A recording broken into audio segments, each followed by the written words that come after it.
Bonjour les enfants, c'est papa. Bienvenue dans notre premier podcast de la journée, c'est le podcast du dimanche. Bienvenue à la clinique les gars. Allez debout au calme, hein. Vous bougez pas du lit, vous regardez le truc. Étant couché sur le lit, c'est encore intéressant. Si madame est à côté, vous pas... Sérieux les gars? Moi quand j'ai mes informations, je partage avec vous. Donc vous aviez l'information, mais vous ne... C'est quoi cette histoire d'un gendarme, du deuxième gendarme qui se serait rendu? Vous êtes au courant, vous ne me dites pas. Je suis là, je me balade et tout, et je découvre. C'est quand je regarde un truc de Guy Zoro, je vois que Guy Zoro, qu'un gendarme... Non, écoutez, on met un et on revient parce que là, franchement, vous n'êtes pas sérieux, les gars. Et vous ne me dites rien, vous ne me taguez pas, vous faites rien. Et je ne suis pas au courant. Allez, les gars, soyons sérieux, hein, enfin, regardons d'abord le truc. Près d'une semaine après l'inculpation de Jean-Pierre Amourou Belinga, du commissaire divisionnaire Maxime Ekoeko et du lieutenant-colonel Justin Danwe et leur incarcération dans l'affaire de l'assassinat de Martinez Zogo, un fait nouveau vient de s'ajouter dans ce dossier. Le chauffeur de la Prado, avec laquelle le journaliste a été enlevé dans la nuit du 17 janvier 2023, s'est rendu au commissaire du gouvernement après près de 2 mois de cavale. Celui-ci l'a immédiatement placé en détention préventive. Cette évolution va permettre au juge d'instruction militaire de disposer d'une précieuse source à même d'indiquer exactement ce qu'il en a été du parcours du commando après l'enlèvement de Martinez Zogo. Ce témoin de première main permettra sans nul doute aussi d'avoir une idée précise du lieu ou des lieux de torture de Martinez Zogo. Enfin, il pourra ou non corroborer les déclarations des inculpés sur les séances de torture avec notamment le point important relatif aux personnes présentes lors de celles-ci. En outre, des informations que nous avions annoncées pendant le déroulement de l'enquête mixte sur cette affaire viennent d'être confirmées par un décret du président de la République. En effet, suite à la récusation du juge civil, c'est un juge militaire, le lieutenant-colonel Sikati II Kamwo, qui a été nommé cumulativement aux fonctions de vice-président du tribunal militaire et de juge d'instruction dans cette juridiction. C'est à lui que va échoir la conduite du procès relatif à l'assassinat de Martinez Zogo. Avant sa nomination, c'est un juge civil venu du tribunal de grande instance d'Akonolinga qui avait été chargé de prononcer les inculpations et la remise en liberté des suspects dans l'affaire Martinez Zogo. Je vais commencer par la fin à Pikoro, pour que tu n'oublies pas. Il paraît que c'est un juge civil qui venait de Bolova, qui a dit que vous devez sortir de prison. Un juge civil qui dit que ne pas trop vite te vanter à Pikoro. Tu as pris un petit, ça veut dire qu'on n'est même pas là-bas officiel. On l'a enlevé parce qu'on n'était pas clair. Il n'était pas clair. Juge civil qui vient de Bolova. Il a dit qu'à Pikoro rentre, Nsoe rentre, machin rentre, directement Pumba, vu que ce n'est pas clair. Tu entends, non, Piccolo? Je t'ai expliqué avant, depuis, je t'ai dit que profite de ce qui se passe en ce moment et après viens. Hier, tu es parti à l'hôtel, non, Piccolo? J'ai les amis et les yeux partout. Tu faisais quoi hier à l'hôtel La Falaise avec Ivana? Vous ne cotopiez plus à la maison. Je ne comprends pas. Tu t'étonnes que te sorte encore cette information, que tu es parti dormir à l'hôtel, parce qu'à ce moment, et c'est une bonne idée à Piccolo. Très bonne idée d'aller vivre à l'hôtel. J'ai appris que tu t'es installé à l'hôtel La Falaise avec madame pour dormir là-bas au calme. Oui. Ne dormez plus dans la maison qui est là. Maintenant qu'on parle à Piccolo, on va pas passer là-dessus. Mais les gars, je viens donc de regarder le truc. C'est dimanche, il a fait laisse-moi respirer. Je viens de regarder ce truc. Donc ces gars essayent de nous expliquer que le deuxième gendarme, conducteur de la Prado noire, qui était censé avoir servi dans le kidnapping et l'assassinat de Martinez Zogo. Un gendarme, il a réussi à s'enfuir, les enfants. Il a réussi à s'enfuir, mais il était toujours dans le Cameroun. 1 mois, ça fait plus de 1 mois et demi, 2 mois qu'il est en cavale. Donc il aurait déjà pu aller au Nigeria, il aurait déjà pu aller en Guinée équatoriale, il aurait déjà pu fuir. Mais ce gendarme, et dans une histoire où les gens risquent la prison à vie, les gens risquent la... Tu sais que ce que tu risques, Ce n'est pas les 2 ans de prison, 6 mois. Une histoire qui a touché autant le monde, les gens restent dans la prison à vie. On annonce maintenant que le gendarme, chauffeur de la Prado Noire, donc qui a l'information, vient d'être, il est venu lui-même. Donc, il a pris ses pieds lui-même, il a dit, je m'en vais me rendre. C'était pourquoi, parce que son cœur, premier cas, soit son cœur a dit qu'il ne peut pas continuer de porter ce crime, il faut qu'il aille donner sa version. Donc ça veut dire que son cœur a été touché par la justice, ce qui est très peu probable.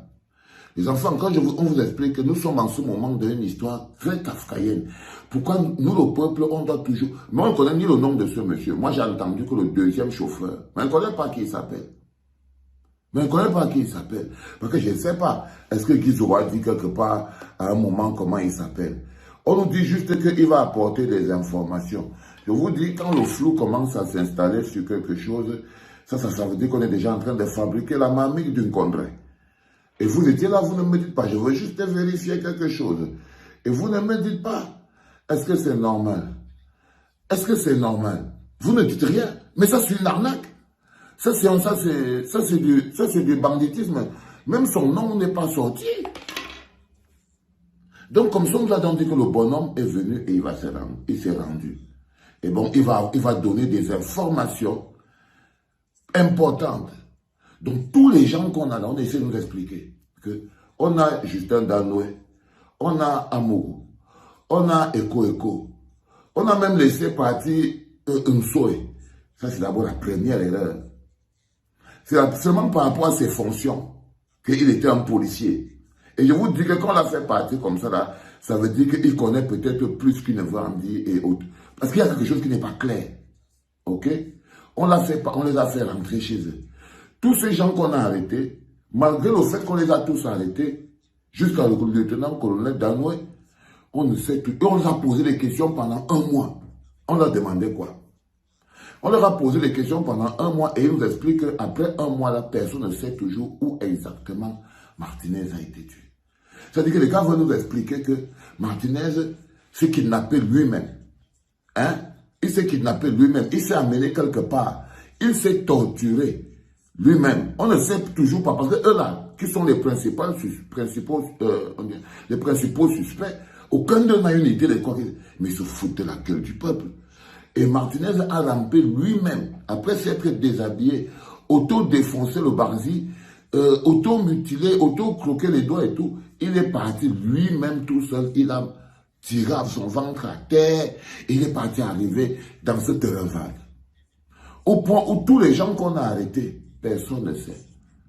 Les juges veulent nous dire que malgré tous les gens qu'ils ont arrêtés, ils ont cuisiné pendant des mois, ils nous sortent une information comme pour nous dire que non.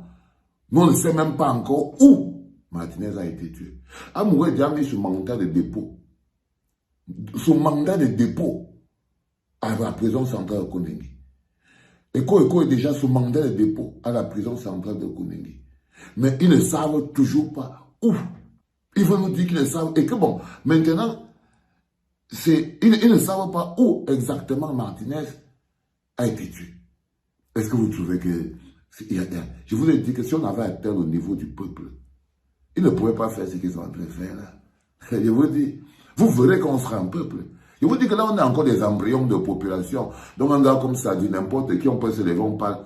Tu peux parler des choses là en France. Tu peux parler des histoires aux États-Unis. Tu peux parler des conneries qui sont en train de raconter là, même ici au Nigeria. Non, tu ne peux pas. Parce que eux, c'est les peuples.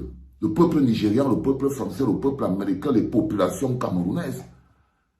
Eh oui, un terme colonial utilisé pour que vous ne vous sentiez pas avec des droits. On vous appelait les populations. Et c'est comme ça que le gouvernement de Pomba, ils ont gardé la terminologie. On dit toujours que quelqu'un ne donnez pas les enfants, à vos enfants des noms bizarres. Quand vous avez un enfant qui s'appelle Belzébuth, à la fin vous voyez, tu les piquez l'attitude du diable. Belzébuth. Tu vois, non? Quelqu'un qui s'appelle Crotin, ça veut dire dans la tête du caca, tu vois bien qu'il a la tête comme un caca. Ben, c'est pareil. C'est-à-dire que d'autres sont, on les appelle le peuple parce qu'ils ont des réactions de peuple. Vous, on vous appelle les populations. Parce que vous avez des réactions de population. Parce que je dis un peuple, ça ne pourrait pas être normal. Donc ils estiment qu'ils ont arrêté tous ces gens. Ils les ont gardés. Ils les ont gardés. Je vous dis que si ce gouvernement continue les enquêtes sur ce... Mais il va... C'est parce que c'est l'auto-explosion. Donc là, vous voyez, là, ils sont en train de manager. Ce n'est pas normal, ce n'est pas clair. Ce n'est pas clair. Donc, ils sont en train de détricoter, Pomba en train de manipuler, ils sont en train de manœuvrer. Là, on a fait entrer un nouveau pion. C'est tout ce que vous devez entendre. Parce que les gars vont essayer de nous faire donc comprendre qu'ils ont fini de cuisiner tous ces gens. Ils n'ont plus pas les informations essentielles. Mais c'est ce gars, c'est ce gendarme qui est venu.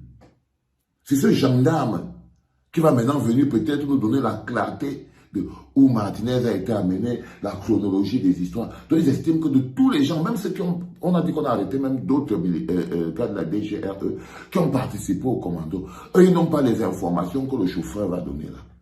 Non les enfants. Non les enfants. Vous devez rester lucide. Je vous ai dit qu'on est dans une grosse parodie. Là on a ajouté, je vais vous expliquer maintenant ce que ça veut dire. Ça veut dire qu'on a ajouté un nouveau pion. C'est tout ce que ça veut dire. Ça veut dire que le jeu était coincé. Le jeu était coincé. C'est pour ça ils ont ajouté ce nouveau pion. Le jeu était coincé, c'était bloqué. Peut-être qu'il y a une tête qui devait tomber. Peut-être qu'il y a un mot, un nom qui devait être prononcé. Peut-être qu'il y a quelque chose qui a bloqué. Mais le jeu était bloqué. Comme on dit souvent, l'enquête était bloquée. Ils ont fait entrer un nouveau pion. Le marionnettiste. Le marionnettiste, parce que c'est maintenant ce nouveau pion qui est censé soit accélérer les choses en corroborant ou en disant oui, ou en donnant l'information qu'il est venu avec. Parce qu'il est venu pour lui, il est venu pour modifier l'enquête. Hein. Le nouveau bonhomme que vous voyez là, il vient donner des informations qui sont censées modifier l'enquête, qui sont censées faire... Parce que l'enquête est bloquée. L'enquête est bloquée. Parce que ils manipulent la justice. Parce qu'ils sont en train de manipuler, ils essayent de sauver quelques meubles, mettre quelques personnes à côté et tout, et ça bloque. Et ça bloque. Les bandits ne sont jamais d'accord à 100%. Et ça bloque. Comme ça bloque là, ils ont fait entrer un autre pion. Ils disent maintenant que lui va venir avec de nouvelles informations. Il va nous donner des informations que les membres du commando qui sont tous enfermés dans la DGRE, qui ont participé, peut-être n'ont pas encore réussi à dire. Ils ont dit que ce n'est pas eux qui ont torturé. On dit que les gens qui ont torturé sont dans le sous-sol du CL là-bas et tout. Mais on ne sait pas où. Et que c'est ce gendarme qu'on vient d'arrêter là qui lui va venir nous dire. On nous dit que le patron du commando, il est là-bas. Il est arrêté. Mais on ne nous dit pas... non, le gars lui nous a dit depuis que le bonhomme a été arrêté au sous-sol de l'immeuble et camp. Mais vous voyez les informations commencent à sortir. Il paraît que ce n'est pas au sous-sol de l'immeuble et camp. Il paraît que c'est au sous-sol de l'immeuble et camp. Il paraît que même, en fait, on ne sait pas exactement où Martinez a été tué. Non, il a été tué sur la Lune. Il a pris une soucoupe volante. Regardez-moi les gogoles. Donc, tout ça, les enfants, c'est du foutage de gueule. C'est du foutage de gueule. Et vous devez savoir que ce n'est pas grave qu'il fasse du foutage de gueule. Si on n'était pas là sur le terre-terre, s'il n'y avait pas la pression, la mobilisation qu'on a, il ne serait même pas en train de se foutre de notre gueule. Il nous aurait déjà dit, foutez-nous la paix. Il nous aurait déjà dit, circulez, foutez-nous la paix, il n'y a rien à voir. Si. Mais cette pression, elle les fait jouer des jeux compliqués. Là, par exemple, ils ont fait entrer ce bonhomme.